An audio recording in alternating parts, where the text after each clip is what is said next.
Здравейте, приятели на ведическата астрология, с вас е Рухини и днес ще имам удоволствието да ви представя в това видео първият български калкулатор за изчисляване на Джотиш карта или за ведическа карта. Аз съм неговият автор, наскоро го тествах и пуснах за работа. Той може да се използва както в десктоп версия, т.е. на вашия компютър, и това е всъщност по-удобният вариант за работа изобщо с ведическите карти, освен ако системата не е специално пригодена за мобилна версия, но има достатъчно удобни и функционални възможности да се ползва и на мобилен телефон, така че аз съм пригодила самата версия да се адаптира към такова използване. Вероятно в бъдеще изобщо ще посна или ще публикувам и Android версия, върху която, разбира се, работя. Особеното на този калкулатор е, че се постарах в него изчисленията да са изключително точни, което не беше лесна задача. Включително трябваше да се уредят много правни въпроси, свързани с лицензията, за да може да се използва напълно безплатно. Вторият момент беше, че трябваше изчисленията да бъдат максимално приближени като точност до професионалните калкулатори. Като аз съм си ръководила с оглед точността на изчисленията в моя калкулатор от професионалната програма Джаганат Хора. Настройките в самия калкулатор са едни от най-популярните. Те са нанесени в самия калкулатор, за да знаете с какви настройки всъщност се работи. В моя сайт ruhiniastro.bg.com ще оставя, разбира се, линк под това видео за сайта. В менюто, в ресурси може да достъпите до Джотиш калкулатор и ще ви се отвори такава страничка, където ви предлагам да изчислите вашата ведическа рождена карта онлайн. Като това, разбира се, е отбелязано, че е моят първи български Джотиш калкулатор, който е създаден като лесна и удобна първа стъпка към по-дълбокото разбиране на рождената карта. Просто трябва да цъкнете върху отвори калкулатора и той ще ви се отвори в отделен таб, който е важен, тъй като ако искате да се върнете в сайта, просто трябва да се прехвърлите на страницата, от която сте тръгнали, отвори калкулатора и примерно тук от менюто да ми потърсите за нещо друго. Аз съм преподавател по ведическа астрология и активно консултиращ ведически астролог. Така като натиснете отвори таба и ви се зарежда самият калкулатор. Той е на отделен адрес, но е към моят сайт. И в първоначалната информация в десктоп режима, която ще видите, кой е създателя Рухини Астро, че се показва картата в северния стил или диамантената карта, че използва традиционна Хирия Енамшът и може да изчислява системите и планетарната система в Мишотари Даша. Като тук е постоянно, че по подразбиране се използват истински възли. Отново се подчертава Лахири като Енамша и това, което пише Mean Tropical Solarior, това е системата, която се използва при построяване на Вимшотари Даша. Тя е най-препоръчителната и най-популярната след много ведически школи. Функционалните възможности са, може да се построи рождена и транзитна карта. И от тук нататък следва доста информативна част. В едната част, която се пада лява на десктоп версията, тук може да посочите вашата дата на раждане, като при десктоп версията може сами да я посочите, примерно 15.03.1982 година от 12.30, примерно и 25. Може в датата да посочите не само часа и минутите на раждане, но и секундите. По подразбиране мястото е София, но тук са вкарали абсолютно всички общински градове, освен областните, в самия списък. Примерно може да изберете Русе. И ще имате възможност с падащото меню да заредите Русе. Калкулаторът е нагласен, след като изберете града, да определи неговите координати като географска дължина, широчина, като може да смените, разбира се, посоката, дали да е северна или южна, или дължината да е източна или западна от падащото меню. Часовата зона за България се зарежда автоматично. След малко, като пуснем картата, ще видите коя е часовата зона, но по принцип има възможност и за ръчно въвеждане. Може да изберете ръчно и да ви се появи самата часова зона. Виждате, че като се избере ръчно, се появява допълнителен прозорец, където се показва и зимното часово време, което е било активно за датата, за която ние въведахме 15 март 1982 година. По подразбиране, калкулатор изчислява истинските лунни възли, но вие може да се смените на средни, ако използвате примерно средни. Отдолу информацията за транзитната карта е скрита, за да не утежняваме самия блок. Ние може да я построим след малко. Първо да построим рождената карта. Принципно има два отделни бутона за рождение за транзитна карта, защото при построяване на рождената карта може първо да разгледате само нея и после при необходимост отделно да построите транзитната. Ако искате едновременно да ви се вижда транзитна и рождена, така или иначе първо трябва да вкарате данните за рождената карта, да натиснете бутона "Просторой картата", ще ви се построи картата и после може да отидете на прозореца "Транзитна карта", да натиснете плюса, за да ви се отворят вече транзитните данни. По същия начин може да посочите по подразбиране ви се зарежда днешната дата, час, текущия град по подразбиране е София. Тук пак се избира автоматично часовата зона към датата на транзита, който искате да разгледате. Отново имаме възможност за автоматична промяна на часовата зона, има възможност за избиране на истински или средни възли.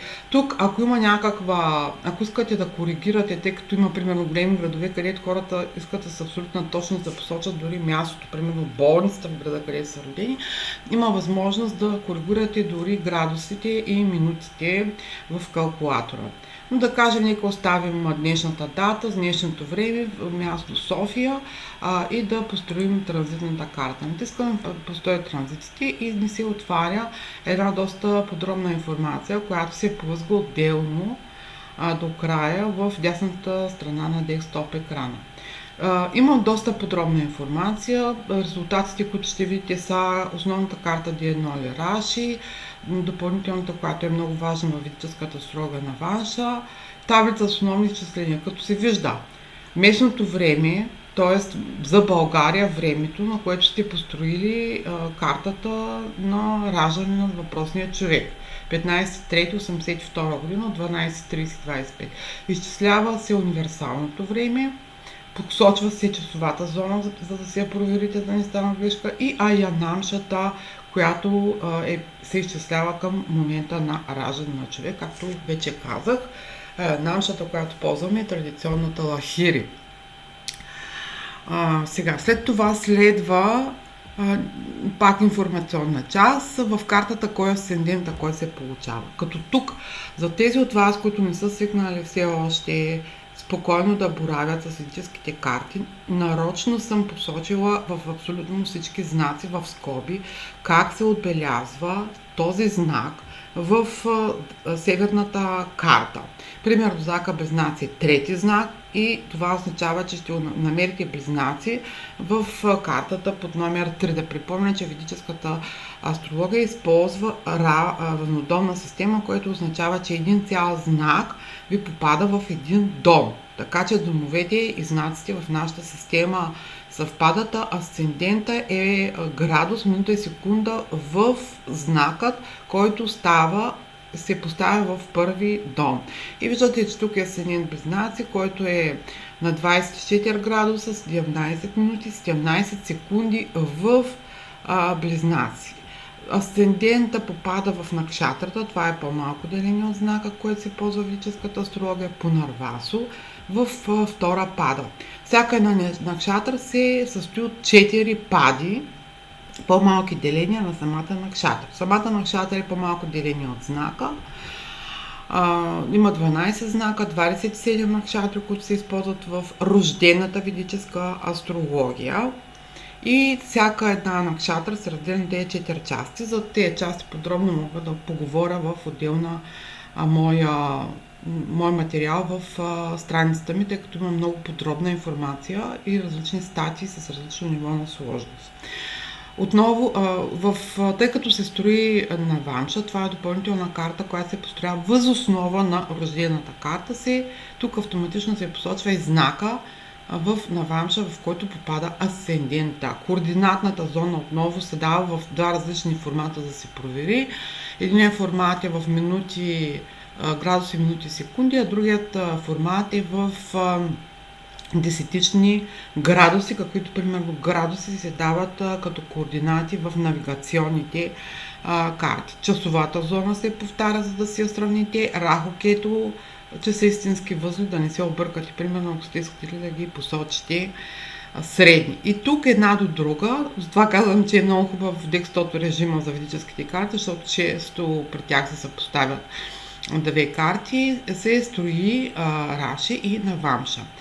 Картите са много функционални също, защото имат възможност, те се строят от асцендента. Можете да увеличите картата и подробно да разгледате домовете. Градуси не съм посочил, защото ще станат доста несиметрични самите карти и допълнително с градуси. След малко ще ги видите, градусите са дадени в подробна таблица точно под самите карти. А и принципно във ведическата астрология, комбинациите, аспектите, които се образуват, не е необходимо да ги има нанесени градусите в самата карта, защото не се разглеждат положенията като в западната астрология, аспектите да са точно до градус в определени орбиси, тъй като в ведическата астрология се аспектират от определена планета аспектира цял дом, включително и планетите, разположени в този дом.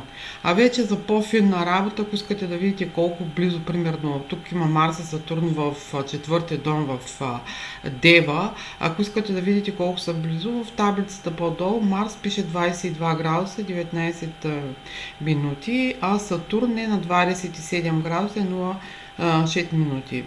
Значи някъде около 4 градуса над, някъде там е разстоянието, малко над тези градуси, т.е. близко е разстоянието, няма примерно 10 градуса между тях.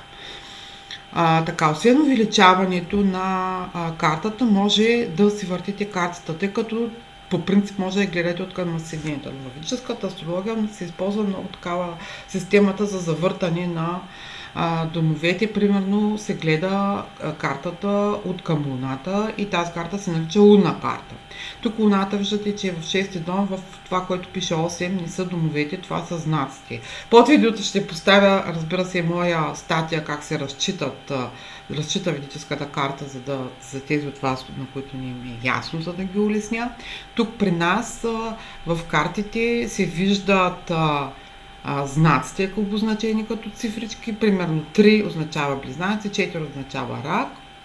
Ако не ги помните, тук в таблицата на Лагна и планетите са дадени кои цифрички. Виждате, че са дадени освен на обектите в самата карта, са дадени също така знаците, в където са разположени, а в скоби това, което е за знаците, е в картата тези знаци как се отбелязват. Тук в северната карта домовете се помнят, коя планета, в кой дом е разположена, тъй като самите карти визуално затова се строи по този начин, да се запомнят къде са важните домове, кой дом, къде. Тези от вас, които работят с ведическа астрология, знаят, че като видите една планета, къде точно е разположена в картата, автоматично знаят в кой дом е, защото до автоматизъм човек научава домовете, къде са разположени в тая карта. Но за тези от вас, които на начален етап няма такива познания, тук в тая подробна табличка съм дала ориентация. Тъй като в колонката дом е посочен дома, в който е разположена съответната планета. Тези цифри тук под дом са домовете къде. Така че като видите, примерно Слънцето 10-ти дом, може да се въртите в картата и да видите, ето тук е 10-ти дом, пише 12, какво значи 12, 12, 12, 12 значи риби. Слънцето е в знака риби. Така че този калкулатор за тези от вас, които в момента се обучават да разчитат физически карти, защото изучават физическа астрология, също ще ви помогне да запомните домовете, къде се намират, златците, защото той е предвиден специално за българските потребители, които все още нямат такива широки познания по ведическа астрология, но искат да учат, да се научат, да усъвършенстват своите знания, така че подробните таблици, информация, това също ще ви помогне. В таблицата в скоби е посочено планетите, които са ретроградни. Виждате тук, че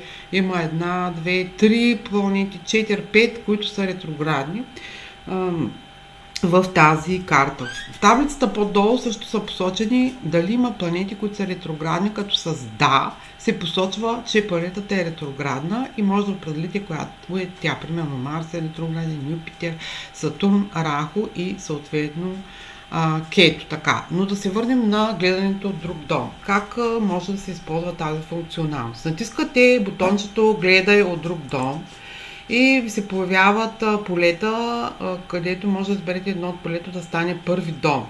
Искам примерно да гледам лунната карта. Избирам полето, където е луната. Тук съкращенията са на български език с първите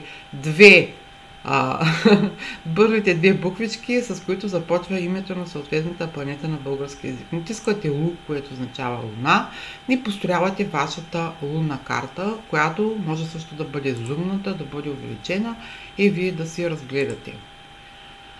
По същия начин се процедира и с навамша, също може да се увеличи, също може да се избере да се гледа от друг дом, може да изберете примерно да гледате навамша от към луната в нея и тук по същия начин ще ви се построи картата.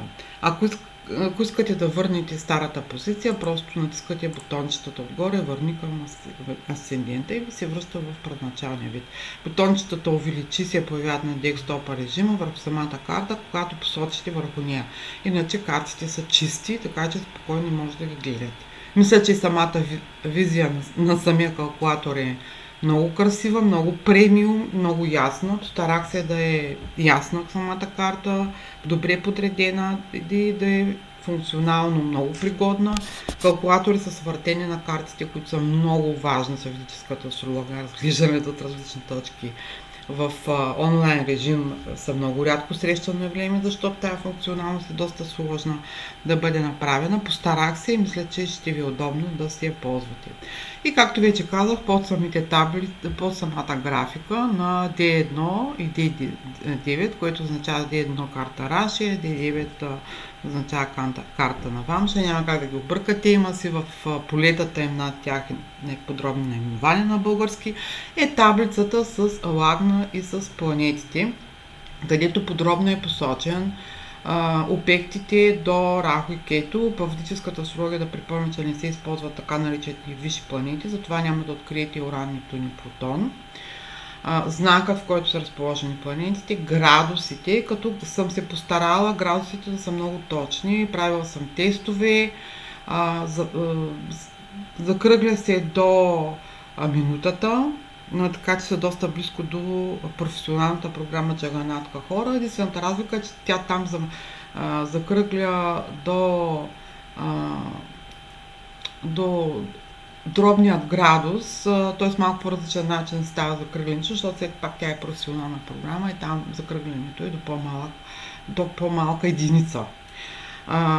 Накшатрите отново подробно са посочени тук вече за всеки един обект на накшатрата, в която попада, частта, в която попада, като частта, както вече казах, се нарича пада.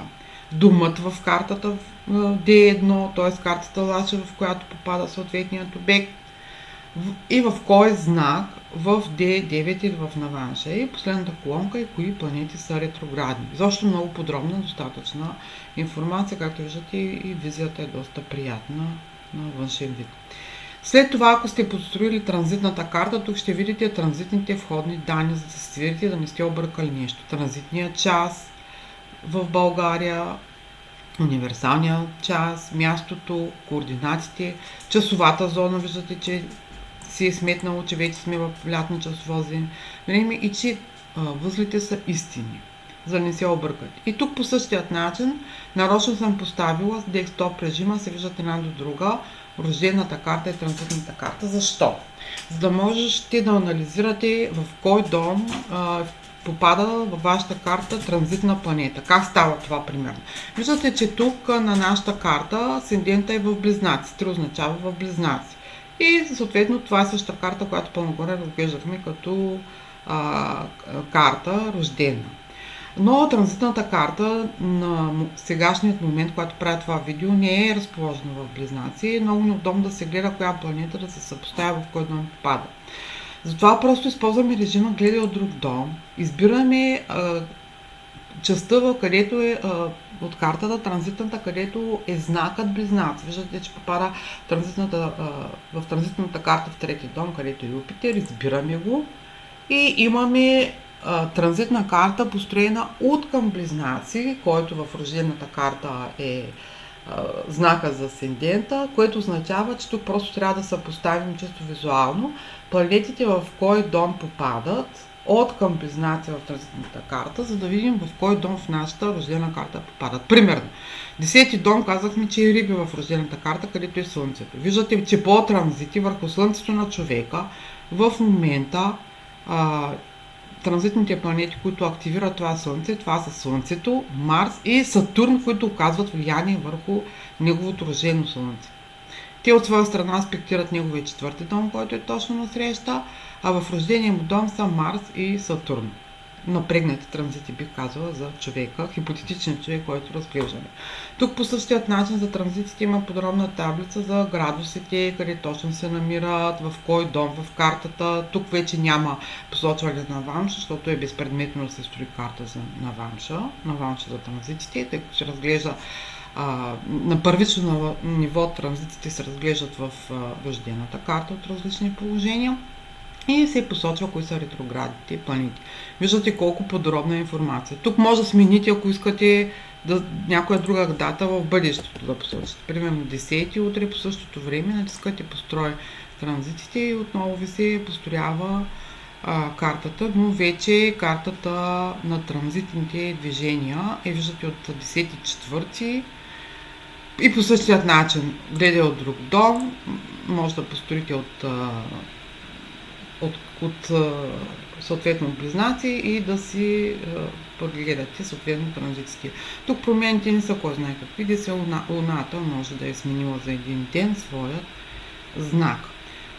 Може след това да разгледате Виншотари Даша за рождената ви карта. Ако не сте построили транзитната карта, Виншотари Даша принципно се пада точно под таблицата с положенията в вашата карта Раш на планетите. Тя е сгъната, за да не взема място, изглежда приятно, като натиснете разгледни дашите, ви се отваря целият списък с маха дашите, с главните периоди, от кога започват, до кога завършват, като тук при първата даша се изчислява кога е започната преди раждането, не от самото раждане, но вие ако се интересувате от раждането си, в коя даша и под даша сте били, ще си отворите съответно, ще си намерите точната дата, която ви е започнала. Ако искате да свиете и да не се виждат под периодите на големите периоди, просто натискате отново върху планетата главен период, върху тази част и се прибира. И примерно тук искаме да намерим в коя даша в момента се намира човек и търсим диапазона от време. Дадени са датите с ден, месец и година, плюс часовете и общо продължителността на съответно на тези големи периоди. Виждате тук Венера е 20 години. И така, ние се намираме по-точно хипотетичният ни човек се намира в главен период на Венера. Цъкваме върху полето на Венера и ни се отварят под периодите, като тук може до 3 степени, т.е. главен период Маха Даша да се отвори, подпериод или така наречената Антардаша да се отвори и прати Антардаша да се отвори. Т.е. до 3 нива да падне менюто в Вимшотари да се разгледа. И виждате тук подредени по същия начин, включително продължителността на подпериодите. Тук вече изчислението е за подпериодите, колко продължават най-накрая. И си търсим нашата дата, Ние в момента се намираме тук в подпериода на Слънцето, което продължава една година. Натискаме върху него, за да ни се отворят последната стъпка, това са подпериодите. И търсим къде точно се намираме в момента. В момента се намираме в подпериод на Меркурий. Тук в тази хипотеза сме, който продължава по-малко от година, виждате. Така че Венера, Меркурий са периодите, които действат в момента. Ако искате да не ви пречи цялата ви мишотари, но искате на разгърнедащи, тя се прибира. Тук има правна информация, свързана с лицензията, тъй като трябваше да изпълня някои условия, за да може да ползваме калкулатора безплатно. Това са функционалностите на десктоп версията. Как изглежда за мобилни устройства, когато отворите калкулатори? За мобилни устройства, тук съм визуализирала как ще ви изглежда самият калкулатор. Има една особеност при мобилните устройства. Принципно е пригоден на адаптирани калкулатор да се използва удобно и за мобилни устройства. Единствената особеност е, когато започнете в датника да въвеждате дата на раждане или транзитна дата. Тъй като не се въвежда самата дата за мобилните устройства, тъй като самото пространство за мобилните устройства е по-маничко и за да е по-удобно е предвиден датник. Какво означава това? Като цъкнете върху датата на раждане, ще ви се отвори такъв датник на телефона. Като трябва първо да изберете, за да ви е по-лесно, първо трябва да се избере годината, която искате да настроите. Тоест, за да не прехвърляте 118 пъти до вашата си година, тук на плъзгача на месеца и годината, тъй като са много плъзгания, докато стигнете до датата, месеца и съответната година, просто ако плъзгате месеците, първо трябва да цъкнете върху годината, която съм обозначила с червената елипса в момента на екрана. И когато цъкнете върху нея, ще ви се отвори падащо меню, където трябва да си изберете годината. Под падащото меню имам страшно много години. Калкулатор е настроен да строи много стари карти, така че може тук да си изберете вашата година. Аз тук съм избрала 1983 година. Натискате задаване и отново се връщате на датника, където вече с плъзгача наляво надясно може да ви се отворят месеца, в който сте родени, да си изберете датата и отново да цъкнете за задаване и по този начин въвеждате датата. Часа си го въвеждате като цъкнете върху него и ще ви се отвори отново формат за мобилни устройства, да си изберете нагоре-надолу с плъзгачи времето в формат преди обяд или след обяд. Са посочени часовете. След това градовете се вкарват по обикновеният начин. Цъквате върху София, изтривате, започвате да виждате някои от градовете в България и долу на лентата на телефона ще ви се появи по подразбиране съответния град, който да изберете от лентата. Избирате и тук ви се зареждат координатите на града, часа и отново натискате построите картата и може да построите картата сега на тази адаптирана версия, която е за да ви покажа на екрана. На компютъра няма такъв датник, няма такава възможност. Този датник, както ви го обясняваме само за телефон, затова виждате, че въвеждам по прост начин тук. Това е просто специална версия, направена за десктоп, да ви покажа как ще изглежда съответно на телефон самата програма. Затова по този начин ги виждате датите. И виждате как построихме самата карта. Картите по същия начин се вижда информацията, е подредена вертикално. И може да се виждат картите, те са построени една по друга, отново има опция увеличи, отново има опция гледай от друг дом, натискате гледай от друг дом, примерно може да изберете Луната и да увеличите, за да виждате по-ясно. Тук на адаптираната версия се вижда малко по-малко екрана, отколкото на мобилен телефон. На мобилен телефон се вижда малко по-голямо и си е ясно съответно. Но все пак това е адаптация. Сами разбирате, че при адаптацията си има някои моменти, в които не могат да бъдат абсолютно точно пресъздадени. Тук, за да не стават много древни таблиците, съм ги направила с красив златен плъзгач, наляво и надясно. Може да си плъзгате и да си виждате съответно информацията в картите. Отново може да се отвори вимшотари Даша и по същият начин да се разгърнат и загърнат съответните периоди и подпериоди. И така, драги приятели, надявам се, че това видео е било изключително изчерпателно. Разбира се,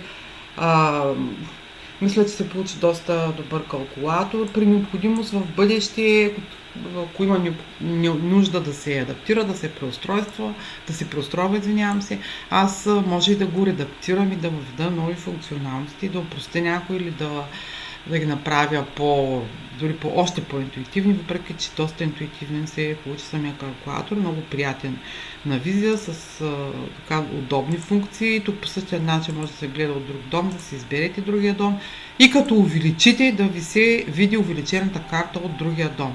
Тоест тук стъпките при въртението е първо избирате, завъртате, после увеличавате и виждате как се подрежда. Доста се постарах да се подредят добре планетите в мобилната версия. Това беше, може би, най-сложното да ги събера, да са ясни и да не се застъпват на мобилната версия. Също адаптирана е доста добре според мен. Ако използвате калкулатора за други градове, трябва да си намерите съответно другият град, който е извън България. Как става това нещо? Примерно Хамбург. Или не, айде да изберем някой друг такъв град. Виена. Търсим в Уикипедия Виена. Тук в Виена, на българската версия на града, са дадени координатите, които са в десетични градуси. Но ако изберете руски език, ще получите координатите за нашите карти, включително и в ширината. От тук може да се намерите координатите.